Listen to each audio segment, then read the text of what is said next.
Hello, welcome to my channel. দেখো, idioms তো আমরা অনেক শিখেছি, আবার ডেলি ইউজ অনেক সেন্টেন্সেস এতদিন যারা আমার video back to back follow করছো তারা শিখে গেছো। চলো আজকে একটু নতুন ধরনের সেন্টেন্স শিখে নিই। কিছু কমন ভার্ব যেগুলোর ইডিওমেটিক ব্যবহার কিভাবে করা যায় দেখে নেবো আজকের ভিডিওতে এবং ব্যাক টু ব্যাক পরের ভিডিওগুলোতে। চলো শুরু করা যাক এই সিরিজের ফার্স্ট ভিডিও। মেঘ কেটে গেল। The clouds rolled away. এই যে দেখো কেটে যাওয়া, এর অ্যাকচুয়ালি ইংলিশ টার্ম কি হয় না কাট, রাইট?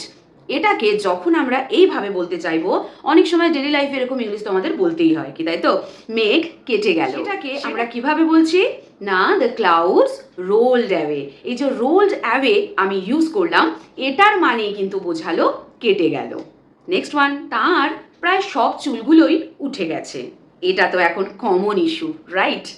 কিভাবে বলবে এটা ইন ইংলিশ, চলো দেখে। Almost all his hair has fallen off. Fallen off এটাই হচ্ছে ইডিওমেটিক ইউজ। শিখে নিই পরেরটা।